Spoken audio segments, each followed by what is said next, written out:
Olá, boa tarde. Hoje continuaremos o assunto sobre as fraternidades do espaço. Para isso trouxemos Eduardo Miyashiro. Assim está começando o programa Um Sentido para a Sua Vida, da Federação Espírita do Estado de São Paulo.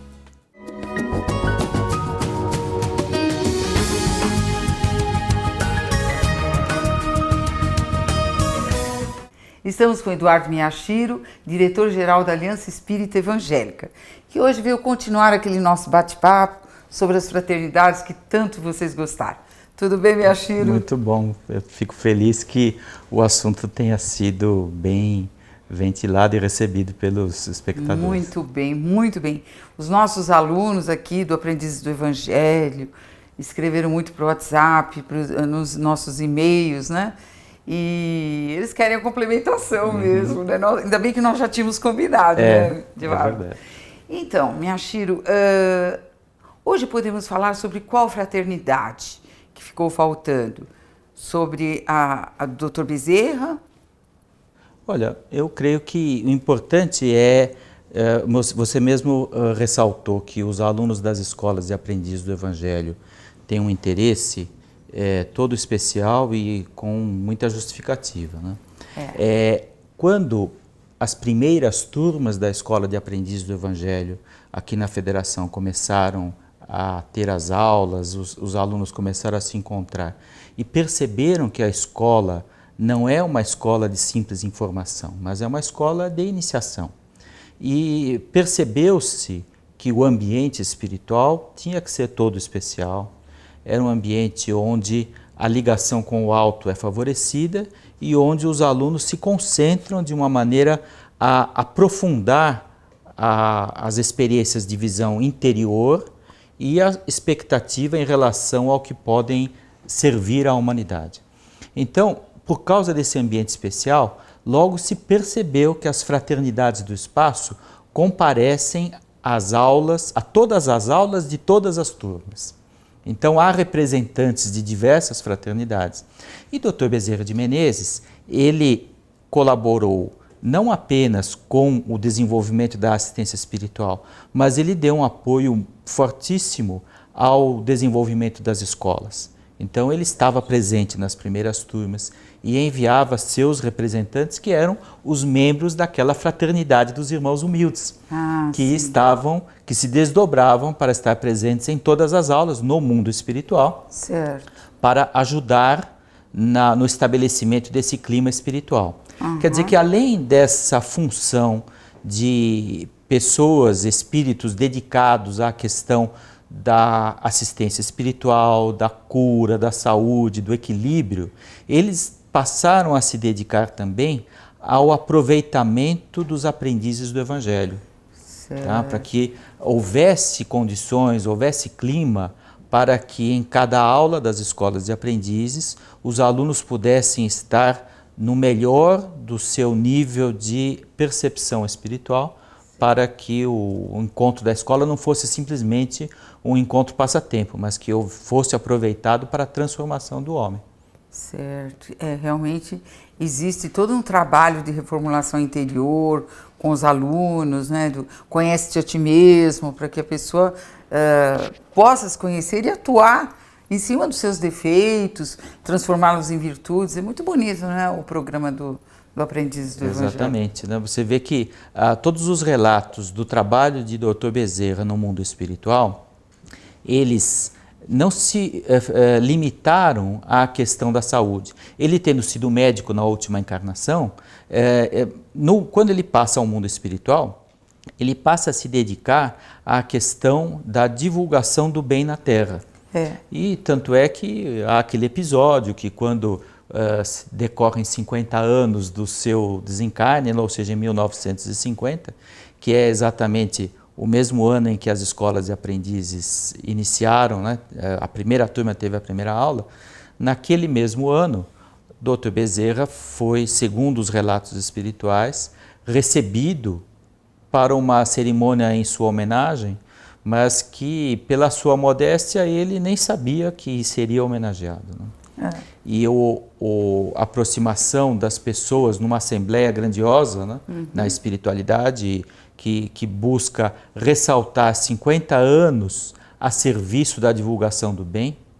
Então, extrapolando a área da saúde em todas as áreas, no socorro, na orientação a novos trabalhos, no desenvolvimento da causa do espiritismo no Brasil, no apoio a Ismael, na implantação do Brasil, coração do mundo, pátria do Evangelho.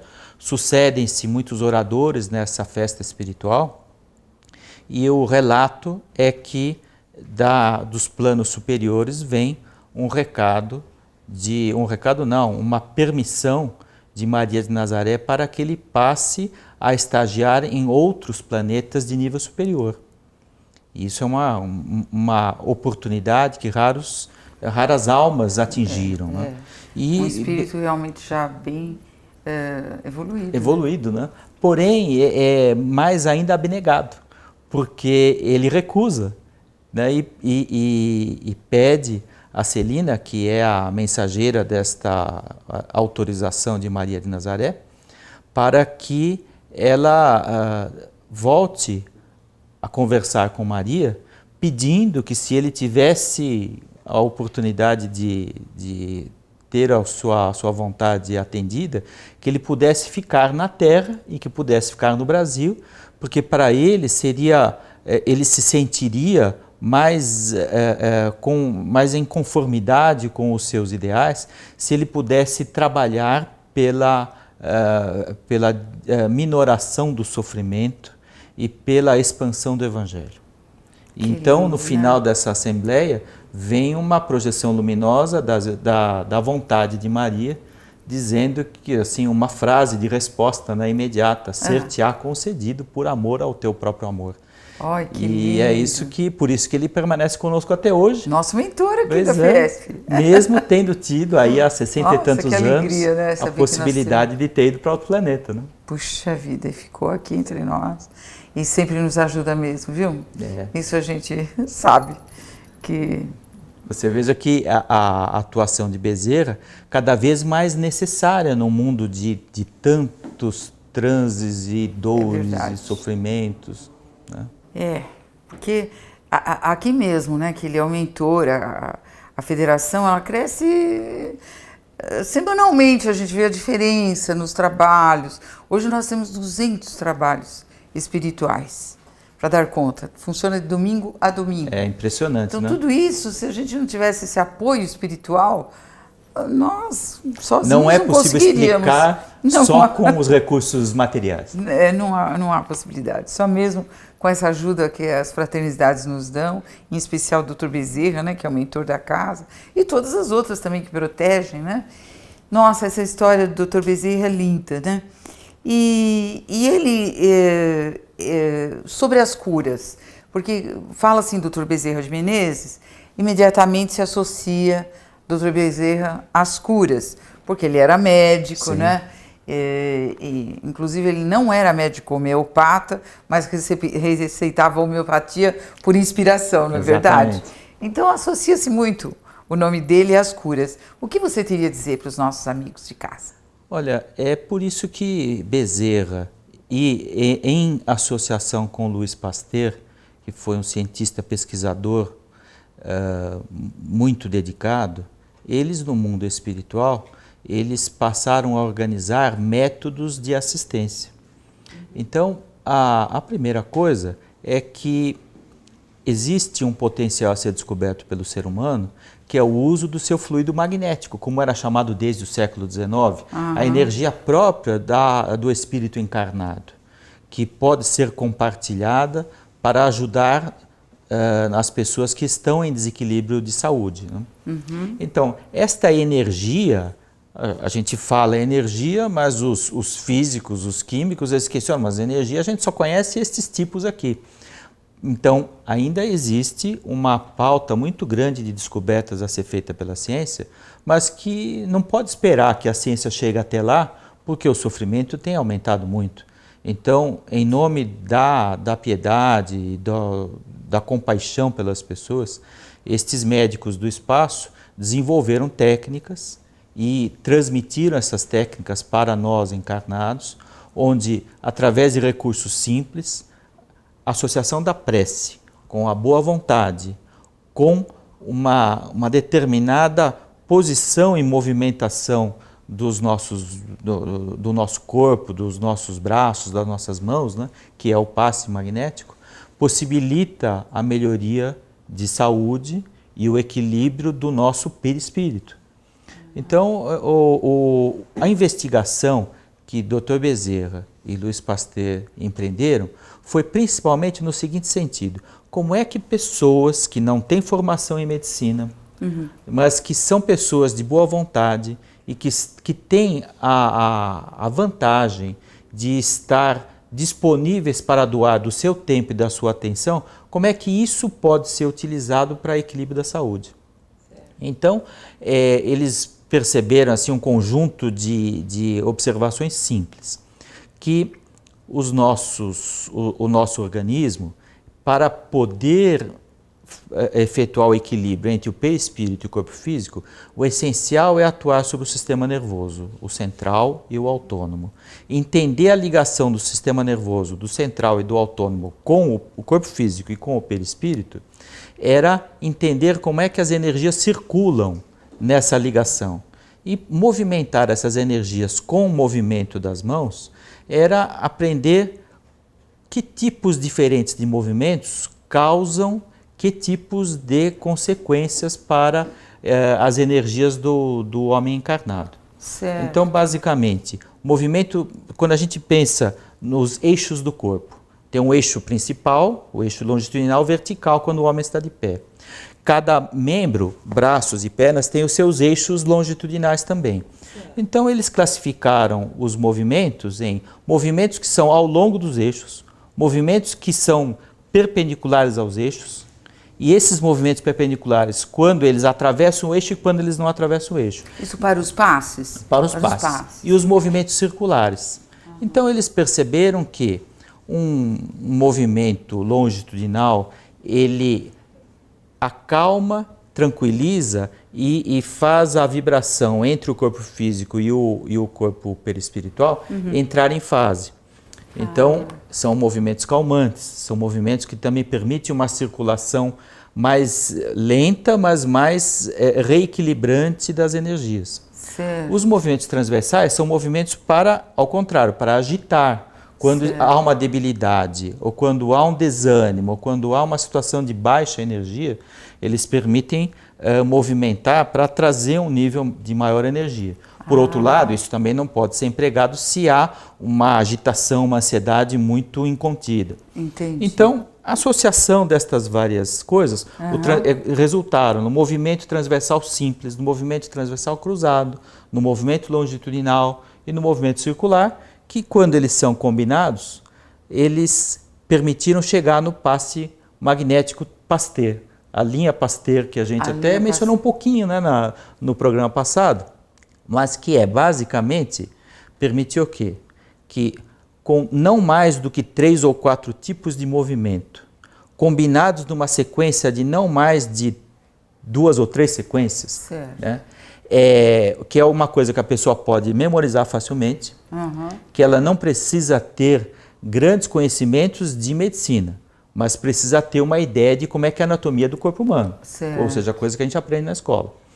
Somando essas duas coisas, mais a boa vontade, mais a disponibilidade, permite que as pessoas possam ser atendidas em maior número, porque, veja, se a assistência espiritual todinha fosse só desempenhada através da atividade mediúnica, né, então demoraria mais para atender uma fila de 200, 300 pessoas. É verdade. Né?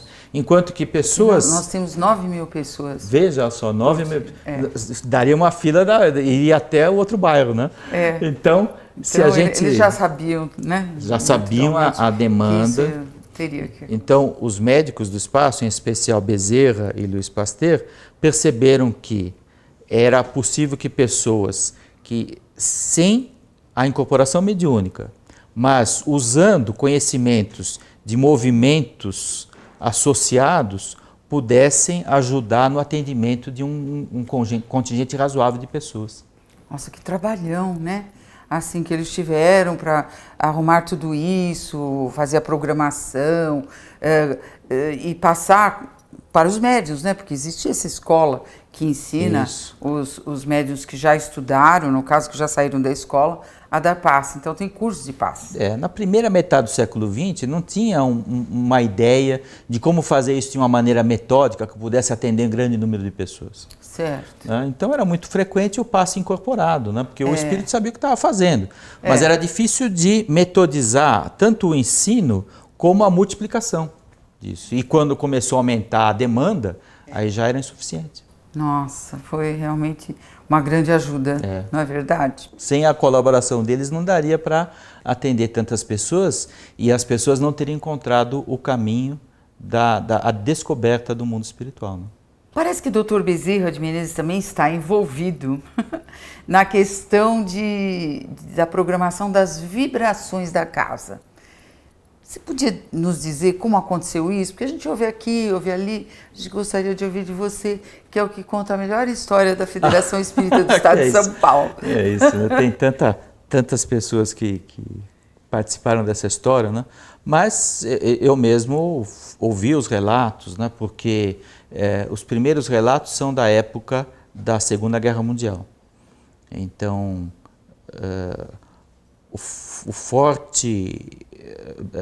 a forte comoção da humanidade e principalmente a situação espiritual nos lares da Europa, porque a Europa era o centro da guerra. Não havia uma família que não houvesse perdido um ente querido.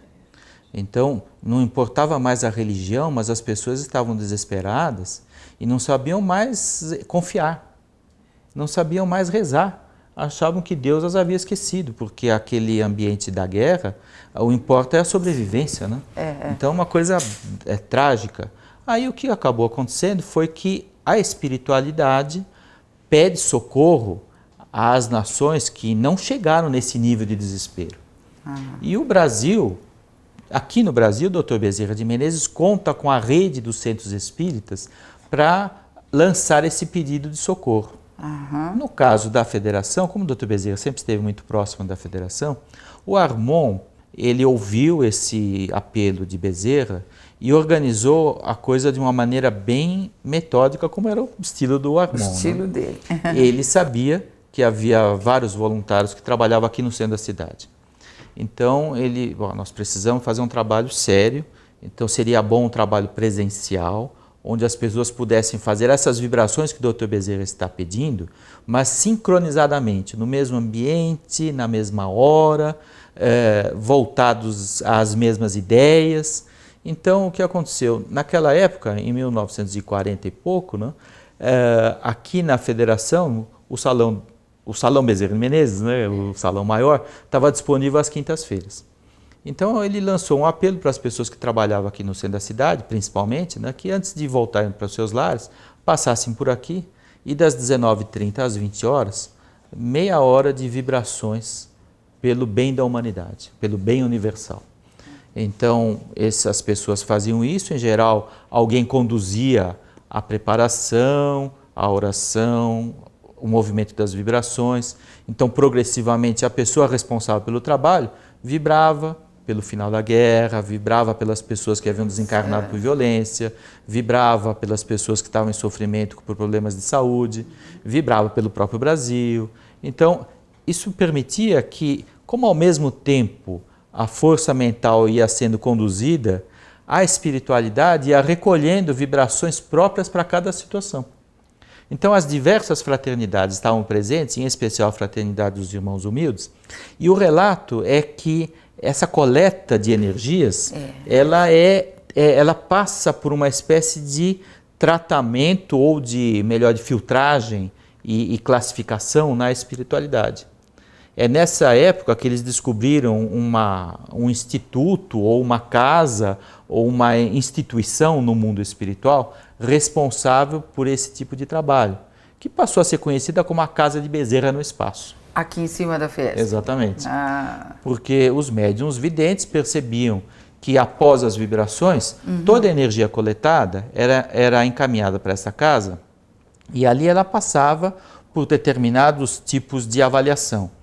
ou seja, energias próprias para acudir sofrimentos de desencarnes por acidentes ou por ferimentos graves, né, que era o caso da guerra, para acudir o campo mental das pessoas que estavam desesperadas, tudo isso era classificado. A nossa energia de encarnados ainda é uma energia muito contaminada dos nossos pensamentos muito materializados, né? Então a espiritualidade ainda tem um trabalho de dar uma depurada nesse tipo de coisa. A tecnologia lá em cima é mais apurada. Para que eles possam utilizar nos trabalhos socorristas. Né? Muito interessante. Então ela começou com a ideia de ajudar todas aquelas pessoas que estavam desencarnando de maneira violenta na guerra. Na guerra. Hoje nós temos as vibrações, né? E as pessoas escrevem seu nome, dos parentes, daqueles amigos. E então hoje nós temos todos os dias, né? Para dar conta das caixas enormes de vibrações. E é exatamente isso. O fato das vibrações continuarem até hoje, como você está falando, é um apelo do Razin, que é o mentor da Fraternidade do Trevo. Porque ele viu que a Segunda Guerra acabou. Se fosse só por causa da Segunda Guerra, tinha acabado as vibrações. Pois é. Mas então, elas continuaram até hoje. Nossa, e como continuar? Porque a necessidade aumenta, o mundo entra em processos de violência, de confronto. Então, após a Segunda Guerra, muitas guerras locais estouraram na Ásia, né? Foi o Laos, o Vietnã, a Coreia, os embates da Guerra Fria em vários países da África. Então, tudo isso demonstra que o nível de relacionamento coletivo na humanidade ainda é muito baixo e que a gente vai precisar de vibrações enquanto o coração do homem não for compatível com o Evangelho. Certo. Muito interessante, né? A gente saber também desse trabalho do Dr. Bezerra, dessa implantação toda que houve, né? Que as pessoas hoje vêm automaticamente, vão lá, pegam um papelzinho, escrevem, depois dizem que foi muito bom e tudo mais. Mas é importante saber o porquê e como acontece, né? Veja, esses nomes anotados, eles não são uma coisa assim gratuita, né? É um trabalho organizado que faz com que equipes do mundo espiritual anotem a situação de cada um deles. Olha só que perfeição. E eles vão em busca, porque lá tem o endereço, tem os dados, então as equipes espirituais vão fazer uma observação, levam essas energias filtradas pela espiritualidade, oferecem, aplicam em cada caso, né? E isso tudo é uma tarefa de caridade coletiva aí. Muito importante isso que você está explicando, porque os nossos alunos do que é o Espiritismo, que é o primeiro curso, eles querem trabalhar, né? E como ainda eles estão começando, então a diretora do ensino deixa fazer parte das vibrações. Importante que eles saibam o que eles estão fazendo, do que eles estão participando, não é? É um trabalho de alcance muito grande, a gente precisa saber que estão envolvidas muitas equipes e um trabalho muito especializado. Viu? Viram? Já estão trabalhando, né? É muito bom saber disso. Miyashiro, também existe, assim, a gente ouve aqui e ali sobre aquela fraternidade de Maria de Magdala, ou Maria Madalena, né? Como a maioria das pessoas conhece. Mas nós temos que fazer um pequeno intervalo, que já estão me avisando aqui, tá? Vocês não saiam daí, que o Miyashiro também não vai sair daqui, tá bom? Até já. Tá bom.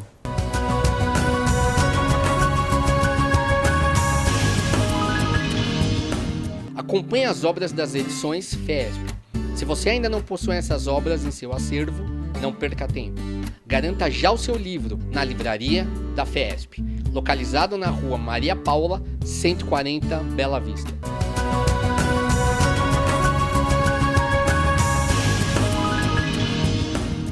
Voltamos com Eduardo Miyashiro, que está nos elucidando sobre as fraternidades do espaço.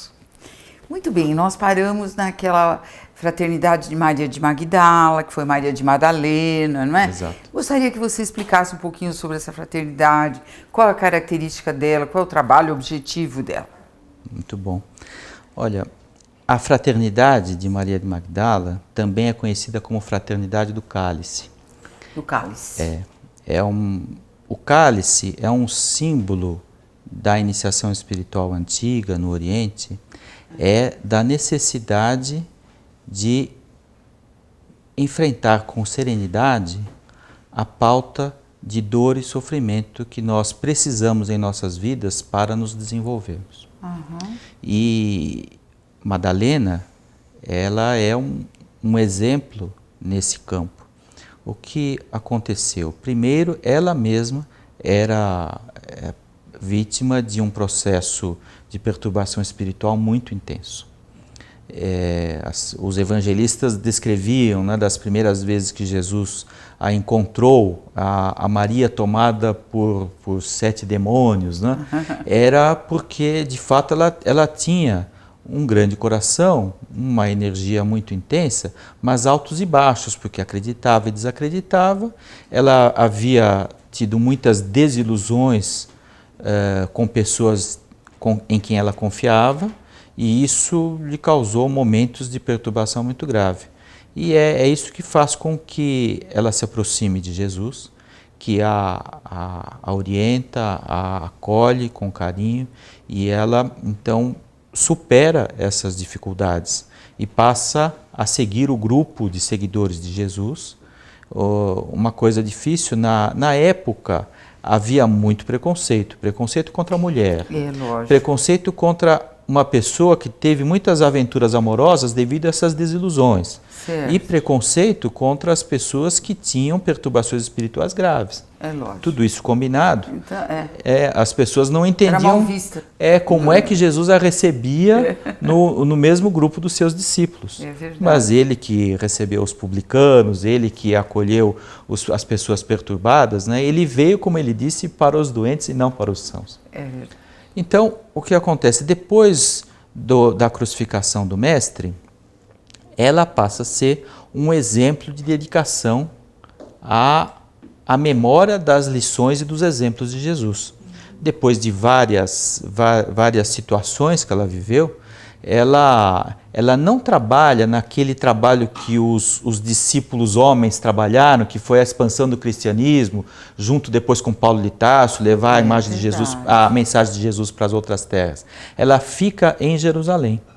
Ela fica exemplificando o que o Mestre ensinou justamente no Vale dos Imundos, porque Jerusalém era uma cidade de muitos contrastes.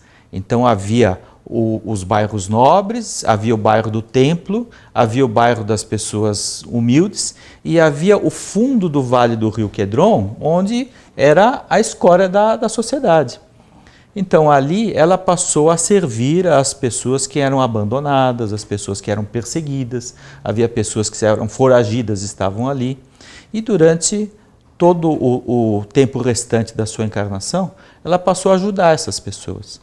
E isso fez com que ela contraísse lepra, porque os leprosos eram abandonados ali. Sim. Então, ela morre vítima da hanseníase, que hoje é uma doença que tem cura, mas naquela época, além de não ter cura, era uma doença estigmatizada. A pessoa perdia totalmente o convívio social. E ela, que havia sido uma mulher de grande beleza, né, então ela desencarna desfigurada por causa da doença. Mas isso faz com que ela, quando regressa ao mundo espiritual, ela se reconhece então vencedora de todas as dificuldades no campo da reforma íntima. Olha, que lindo. E é por isso que continua o trabalho no mundo espiritual, com cada vez mais desapego, e isso faz com que as pessoas que têm essa afinidade de trabalhar em socorro das dores e dos sofrimentos e do preconceito da sociedade e do abandono, da reclusão, passem a segregar em torno de Madalena, que, portanto, forma essa fraternidade que, com o passar do tempo, foi conhecida como Fraternidade do Cálice, que é justamente esse símbolo de sorver a taça da dor para superar a si mesmo. Então, Nossa, a Fraternidade do Cálice, hoje, ela socorre principalmente junto com os legionários de Maria de Nazaré, os espíritos que estão no Vale dos Suicidas. Porque hoje tornou-se uma das fontes de dor mais aguda que a gente tem na sociedade atual. Certo. Então, a Fraternidade do Cálice e os Legionários de Maria, que foram muito bem descritos pela Ivone Pereira no Memórias do Suicida, elas atuam muito para minorar o sofrimento de todo esse grupo. Muito bem. E aqui falando assim, os problemas sociais que nós estamos vivenciando, muitos moradores de rua, pessoas drogadas, né, que formam assim verdadeiros legiões de muitas pessoas, né? Essa fraternidade atuaria nesses locais? Sim, em todos os locais onde há preconceito, onde há grupos estigmatizados e onde a revolta pelas dificuldades da vida é a marca registrada, né, do comportamento desses grupos, né, a fraternidade do Cálice, ela atua recolhendo as vibrações das aulas dos alunos das escolas de aprendizes, também atuando como os grupos de apoio social. O Centro de Valorização da Vida é um caso típico. O CVV é um trabalho notório, né, no campo da prevenção do suicídio. Nossa, nem fala. E a gente sabe que tem os sobreviventes do suicídio, que é uma situação difícil. Ou seja, tem aqueles que tentaram o suicídio e não conseguiram, que ficam com uma marca psicológica muito forte. Tá? E tem os familiares, que também podem ser chamados de sobreviventes do suicídio, que mesmo aqueles que se suicidaram, os familiares ficam totalmente aturdidos, perdidos, numa situação desesperadora. Uma coisa muito séria, é verdade. A gente tem visto isso aqui, né, nos atendimentos mesmo. A família parece que se desequilibra totalmente quando existe um caso de suicídio. Né? Então, é importante procurar ajuda. Exatamente. Né? E aqueles que acreditam e sabem da atuação das fraternidades e do plano espiritual em geral, se recorrerem em pensamento aos membros da fraternidade do Cálice, terão um alento. Então, Miyashiro, e sobre aquelas fraternidades do Oriente? Você poderia classificá-las? Claro. Fala um pouquinho para a gente sobre essas fraternidades. É interessante notar que houve uma época em que o Edgar Armond, no processo de organizar o programa das escolas, as pessoas chamavam o Armond de uma pessoa com tendências orientalistas. Né? É verdade. E isso, às vezes, era encarado assim de um sentido negativo. O Armond, ele estava cônscio de que a empreitada de criar uma escola de iniciação espiritual para a cultura ocidental era uma dificuldade. O homem ocidental, ele tem a mente voltada para as coisas práticas do fazer, e sair para fazer compras, sair para trabalhar, sair para enfrentar o trânsito, e todos esses são impedimentos para quem deseja se espiritualizar.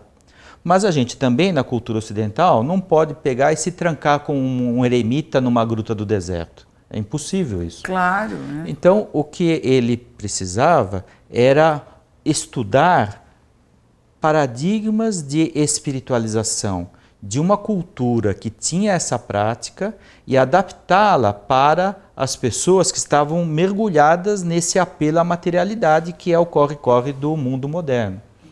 Então ele usava como referências as principais escolas de sabedoria do Oriente. Né?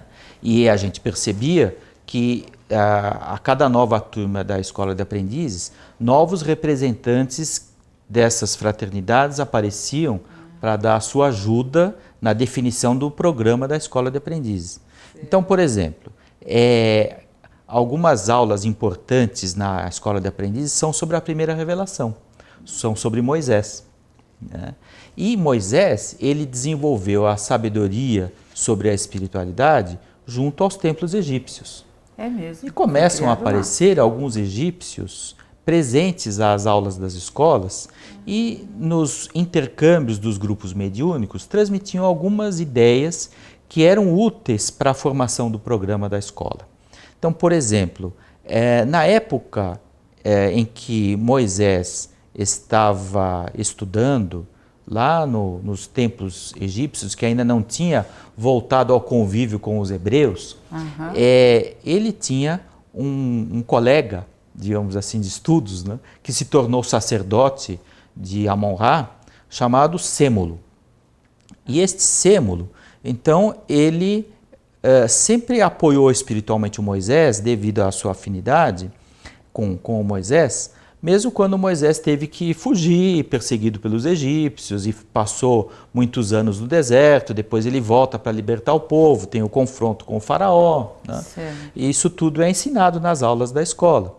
Mas o que acontece é que havia um grande valor nos sacerdotes do Egito, era que se eles ensinavam uma religião politeísta para manter o povo na ignorância, eles tinham o valor de saber como se comunicar com o mundo espiritual. Então isso era um conhecimento fechado dos sacerdotes.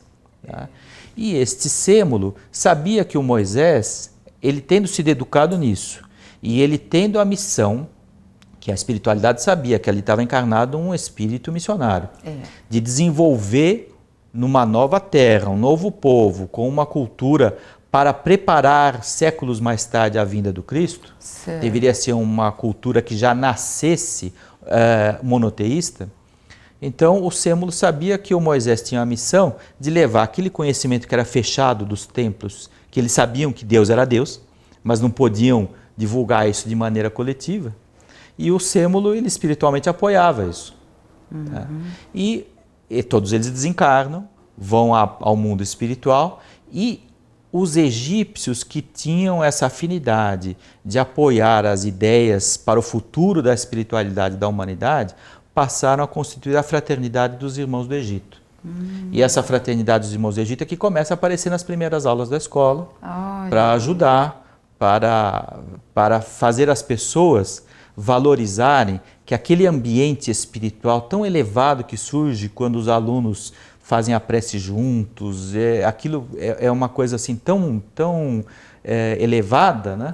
Isso é uma responsabilidade que é construída com todos os alunos. Era a mesma coisa que quando eles usavam os templos no Egito para construir um ambiente místico que só os sacerdotes podiam entrar. Quer dizer, é claro que não era a mesma finalidade, mas a responsabilidade de construir esse ambiente espiritual ali estava sendo ensinada para os alunos. Com essa fraternidade. Isso, dos irmãos do Egito. Então, exemplos desse tipo, né, de referências que o Armand foi buscar para desenvolver os principais valores da escola, né, estão no Egito, estão na Arábia. Havia templos importantes no deserto da Arábia. Um deles são a fraternidade dos filhos do deserto. Essa é muito conhecida também, né? Eles Dos começaram filhos do deserto. Exatamente, eles começaram a aparecer nas escolas e as pessoas começaram nos grupos mediúnicos a indagar o que eles tinham a ensinar. Certo. Então, uma das coisas que já havia aparecido num livro mediúnico anterior à escola, que era o Harpas Eternas, que é um livro mediúnico argentino, né? E lá ele relata que quando Jesus nasceu, isso foi informado via mediúnica às principais escolas de sabedoria do Oriente. E representantes dessas escolas vieram reconhecer a encarnação do Cristo. É que isso foi sendo distorcido pela história e acabaram virando os 3 reis magos. Acabou virando Exatamente. a historinha dos 3 reis magos. Exato. Mas o que eram Na verdade que líderes espirituais de escolas de sabedoria do Oriente. Do Oriente. Foram informados da vinda de Jesus. Exato. Né? Estavam esperando. Eram lugares onde se desenvolvia a mediunidade em alto grau. Então eles receberam dos mentores a informação de que na Palestina havia nascido o Cristo. Aquele ambiente era mais espiritualizado. Exatamente. Um desses dirigentes, que é o Melchior ou Melchor, né? Ele era um dos 3 reis magos. Na verdade, o que ele era? Era o dirigente da escola de sabedoria da Arábia Pétrea, tá? Que é uma região ao sul da Arábia, que ele se comunicou com os outros dirigentes das escolas e se encontraram e foram juntos para a Palestina. Na verdade, segundo o Harpas Eternas, não eram 3, eram 4, porque veio do Egito, que nós acabamos de falar do Egito, então veio também, Egito também alguém do Egito. Então está faltando um rei lá no presépio. Exatamente. Esse 4º rei mago era dirigente da escola de sabedoria que ficava na biblioteca de Alexandria. Mas falando do pessoal da Arábia, né, falando do Melchor, ele tinha sido uma pessoa que tinha tido uma desilusão amorosa, e depois ele acabou encontrando o templo no deserto e se tornou um iniciado. E lá começou nos primeiros graus e quando já atingiu uma idade mais madura, ele se dedicou tanto, ele se transformou tanto, que acabou se tornando dirigente do templo, da escola. E ele então recebeu a feliz oportunidade de vir saudar Jesus recém-reencarnado. Que lindo, né? não? E é por isso que a fraternidade dos filhos do deserto, né, ela sempre, ao longo do tempo, apoiou espiritualmente os cristãos durante todo o seu período de divulgação do Evangelho. A primeira formação. Exatamente. Então, e a gente percebe que os templos do deserto eram templos que eram difíceis de serem alcançados. Eles ficavam em oásis, eles ficavam em lugares onde tinha que andar muitos quilômetros para chegar, as pessoas não chegavam por causa da seca do deserto. Era um acesso difícil, Isso. né? Também. Então, mas naquele silêncio, as pessoas começavam a perceber o verdadeiro valor das coisas materiais e das coisas espirituais. Ah, poxa vida. Então, vieram os representantes do Egito, Isso. do deserto, Aham. das tendas do deserto, e que mais, minha Chico? Olha, apareceram chineses e apareceram tibetanos também. Tibetanos também. Porque também foram religiões que desenvolveram em alguns lugares escolas isoladas onde as pessoas buscavam abrir mão do conforto material para se desenvolver espiritualmente. Então, essas pessoas, quando desencarnavam, passavam a ter essa mesma função lá no mundo espiritual. Sim, sim. E no século XX, aí, quando começou a escola de aprendizes, eles, pela afinidade, perceberam que havia um grupo de encarnados também, querendo distinguir o valor entre a matéria e o espírito. E talvez alguns exemplos. A Fraternidade dos Irmãos do Tibete, que são pessoas já de origem de religiões budistas, mas que tinham um estilo de viver nas montanhas, nos lugares mais áridos, mais difíceis, né, de sobrevivência, e usavam essa experiência para transmitir aquela lição na forma de vibrações, né, de que as pessoas devem combater o comodismo, devem combater a preguiça, que devem se esforçar pelo trabalho em comum das pessoas, pelo bem das pessoas. E havia também a Fraternidade dos Irmãos da China, e associada a uma pequena fraternidade chamada Fraternidade do Profundo Conhecimento. Então, esses dois grupos, eles eram provenientes de discípulos de Confúcio, em duas encarnações. A primeira como Confúcio mesmo, né, que a gente conhece, 500 anos antes de Cristo, mais ou menos, em que Confúcio foi uma espécie de primeiro-ministro de vários reinos da China. Ele era um conselheiro e praticamente ele ensinava a prudência e serenidade aos governantes. Muitos dos escritos de Confúcio eram para que o governante evitasse a corrupção, que ele priorizasse o bem da coletividade, e que as pessoas pudessem dar mais valor às coisas espirituais do que às coisas materiais. Né? Então, isso estava numa série de regulamentos e legislações que o Confúcio inspirou os vários reinos da China a desenvolverem, aprovarem, né, para que a sociedade se desenvolvesse mais. E ele desencarna e reencarna 250 anos depois, o próprio Confúcio, como um camponês, chamado Lin Fo. Mas era um camponês que a gente sabe que a reencarnação, ela possibilita novas experiências, mas aquela bagagem espiritual é uma conquista do espírito. Então ele podia na outra ter sido um ministro e nessa ele ter sido um camponês, mas ele era igualmente reconhecido pelas pessoas como um homem de profunda sabedoria. Então ele demonstrou que, independente da posição social, independente das riquezas ou dos poderes que a gente receba, é possível trabalhar pelo bem da sociedade né? Desde que haja coração aberto, haja pureza de sentimentos, né? E o Ling Fo, ele foi um sábio na história da China que também deixa muitos seguidores, né? Então, os seguidores de Confúcio ou de Ling Fo, conforme a época da história, eles constituem estas fraternidades que ajudam as pessoas a trabalharem pela coletividade, pelo bem da população, pelo bem público. Tá? E eles se aproximam também das primeiras turmas da Escola de Aprendizes do Evangelho, aqui nos anos 1950, né? Para fazer com que os aprendizes desenvolvessem aquele senso de trabalho social. É por isso que as primeiras turmas trabalharam muito intensamente aqui, Campanha Alta de Souza, Casa Transitória Fabiana de Cristo, né? Tudo isso foi... Tá? Eles são convidados a trabalhar em toda a parte social que nós temos aqui na FESP. Provavelmente uma inspiração desses grupos espirituais. Com certeza. Acho que já vem então dessa época, né? Exatamente. Tá vendo? Eles acham que é a diretoria que resolve de repente isso daí. Imagine. Isso vem... Desde que eu entrei aqui na casa, sempre a turma dos aprendizes faz estágio na assistência social. Na Casa Transitória, nós temos a Casa do Caminho, aqui Santo Amaro também, né? Creches, asilo, tudo isso. E atendimento a famílias e tal.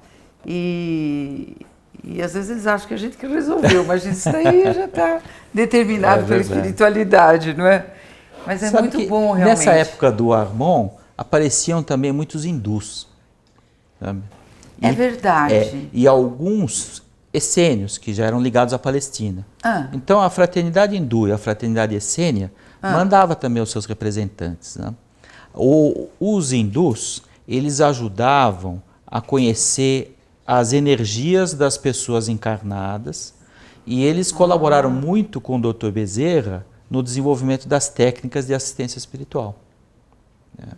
Então, por exemplo... Educação mediúnica também, não? Né, você vê que até hoje nossos cursos de educação mediúnica, eles se referem aos centros de força ou chakras, né? Que e os alunos costumam ver hindus mesmos, os trabalhadores da educação mediúnica. Vê que os centros de força, essa ligação entre os nossos corpos espirituais, já era estudada pelos hindus há milênios. É verdade. Então, a gente precisava aproveitar esse conhecimento e utilizá-lo nos tempos modernos. Então, nessa época, como nós falamos agora, de ajudar através de processos organizados de assistência espiritual a acolher milhares de pessoas em transtorno. Miyashiro, também há muitas perguntas sobre os essênios, né? Que viveram a época de Jesus e muitas pessoas dizem que Jesus aprendeu com os essênios. O que você teria a nos dizer? Olha, a fraternidade essênia, ela teve um papel de prestar um apoio vibratório e espiritual para a missão do Cristo. Certo. Então, ela acolheu Jesus em certas fases da sua infância para protegê-lo das perseguições. Né? Ela ofereceu um ambiente onde ele pudesse desenvolver de maneira serena todos os seus poderes espirituais, não desenvolver no sentido de que ele tivesse que reconquistar isso, que já era uma conquista dele, mas sim aquele ambiente de vibrações que permitisse que o seu corpo encarnado ali, né, ele encarnado num corpo que precisava crescer, que precisava se desenvolver, que precisava se alimentar, tivesse paz e serenidade para todas essas fases. Certo. Né? E principalmente puderam conversar muito com ele em todas as fases da vida antes da sua tarefa pública, para planejar qual ia ser o desenvolvimento da mensagem do Cristo depois da crucificação. Olha. Então a gente percebe, por exemplo, que os essênios, que a gente ouve falar que os arqueólogos descobriram lá os manuscritos do Mar Morto e tal. Isso. O que aconteceu foi que eles tinham combinado que a fraternidade essênia, depois da missão do Cristo, eles iriam se dissolver no cristianismo primitivo, para facilitar, então, ou seja, eles iam deixar de ter aquela vida nos mosteiros, nos templos essênios, para se espalharem pela terra e ajudar os primeiros cristãos. É por isso que não sobrou nenhum rastro da fraternidade essênia. Entendi. Eles se espalharam pelo planeta. Isso, então eles deram uma missão de apoio à missão do Cristo. Muito bonito, muito bem. E será que nós falamos das fraternidades do Oriente, né? Tem alguma fraternidade que seja assim de outro planeta? São informações que o Armon trouxe quase que um pouco antes do seu desencarne, nos 10 últimos anos da sua vida. Ele já, devido a problemas de saúde, ele quase não saía da sua casa. Mas havia um grupo de trabalhadores aqui da federação que ia visitá-lo com regularidade e percebiam que o Armon estava sendo auxiliado em sua saúde por espíritos um pouco diferentes. Um pouco diferentes. Um pouco diferentes, que traziam aparelhos eletrônicos para fazer esse trabalho de socorro. Ele, com tantos problemas de saúde, tantas dificuldades, ele viveu bastante, né? Viveu de 1894 até 1982. Então, a gente percebia, né, os médiuns percebiam que havia ali a oportunidade de uma nova fraternidade trabalhar para descobrir novos métodos, tanto de intercâmbio mediúnico como de assistência espiritual. Olha! O Armon chegou nessa fase a escrever alguns opúsculos que eram essas experiências de, por exemplo, aparelhos que eram conectados no sistema nervoso central, basicamente no cerebelo, no encéfalo e na parte vocal, para traduzir algumas mensagens, trazer algumas mensagens com mais fidelidade nos casos em que os médiuns às vezes estavam muito sujeitos às próprias imagens mentais. Então esses aparelhos permitiam diminuir a influência das próprias imagens mentais do médium quando era para falar alguma coisa de conteúdo diferente e o médium tinha a tendência a associar alguma coisa que ele já conhecia. Então tinha que dizer, não, isso aqui é diferente, não deixa influenciar pelas próprias ideias, né? E aí esses aparelhos ajudavam a permanecer nessa sintonia. E eles eram de um outro planeta? Exatamente, com algumas informações, alguns tinham uma experiência em Júpiter, outros tinham uma experiência em Saturno. Tá? Que o próprio Kardec, né, ele havia descrito aquela escala do nível evolutivo dos planetas do Sistema Solar, e Júpiter e Saturno são planetas muito evoluídos. Eram voluntários que tinham vindo de lá para a Terra, numa condição aqui de um planeta primitivo, tentar ajudar o nosso desenvolvimento espiritual. E o Armon teve a oportunidade, como ele passou a vida inteira dedicado a esse contato com os grupos das fraternidades, ele, por essa experiência, né, ele tinha condições de organizar os conhecimentos que eles estavam trazendo. Nossa! Oh, minha Shiro, estão me avisando que acabou o tempo de novo. Foi muito bom, Manhashiro. Muito obrigada, viu? Muito obrigada mesmo. Eu que agradeço, Silvia. Foi muito bom realmente, para os nossos alunos está sendo vital. E acredito que os nossos telespectadores, se tiverem alguma dúvida, aí a gente vai anotando as perguntas. Eu posso te chamar uma terceira vez, vamos falar Fraternidades do Espaço número 3. Tudo talvez bem? Aí para comentar algum... talvez alguma dúvida. Uma questão dos espectadores ou alguma coisa que não tenha ficado muito claro. Nós estamos à disposição. Eu achei maravilhoso tudo, mas às vezes sempre alguém quer saber um pouquinho mais, né? Aí a gente chama o Eduardo Miyashiro, claro. Tá bom. Muito obrigada, viu? Muito obrigada mesmo. Tudo Esteja sempre conosco, vamos estar aqui pertinho. Todos os irmãos aqui na Federação. Obrigada. Então nós vamos para mais um pequeno intervalo, mas voltamos já já.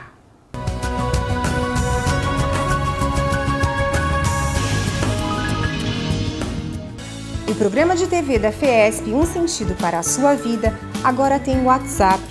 Tire as suas dúvidas e faça comentários sobre a doutrina espírita através do telefone 11 99271 4646.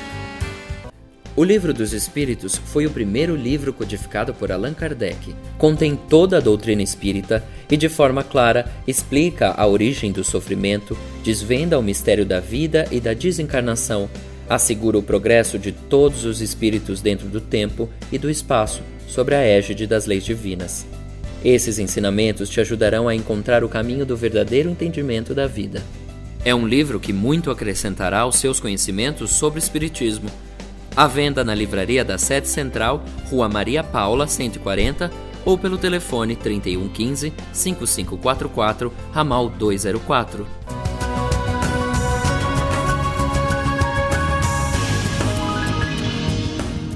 Trouxemos para hoje uma mensagem de Emmanuel, que foi psicografada por Francisco Cândido Xavier.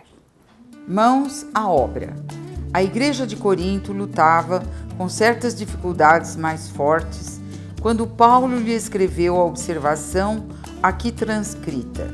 O conteúdo da carta apreciava diversos problemas espirituais dos companheiros do Peloponeso, mas podemos insular o versículo e aplicá-lo a certas situações dos novos agrupamentos cristãos formados no ambiente do Espiritismo, na revivência do Evangelho. Quase sempre notamos intensa preocupação nos trabalhadores por novidades em fenomenologia e revelação. Alguns núcleos costumam paralisar atividades quando não dispõem de médiuns adestrados. Por quê? Médium algum solucionará, em definitivo, o problema fundamental da iluminação dos companheiros. Nossa tarefa espiritual seria absurda se estivesse circunscrita à frequência mecânica de muitos, a um centro qualquer, simplesmente para assinalarem o esforço de alguns poucos. Convençam-se os discípulos de que o trabalho e a realização pertencem a todos e que é imprescindível se movimente cada qual no serviço edificante que lhe compete. Ninguém alegue a ausência de novidades quando vultosas concessões da esfera superior aguardam a firme decisão do aprendiz de boa vontade no sentido de conhecer a vida e elevar-se. Quando vos reunirdes, lembrai a doutrina e a revelação, o poder de falar e de interpretar, desde que já sois detentores, e colocai mãos à obra do bem e da luz, no aperfeiçoamento indispensável. Chegamos ao final do nosso programa. Lembrando que os programas já exibidos encontram-se no portal da Fiesp, www.fiesp.org.br. Estaremos aqui na próxima semana, se Deus quiser.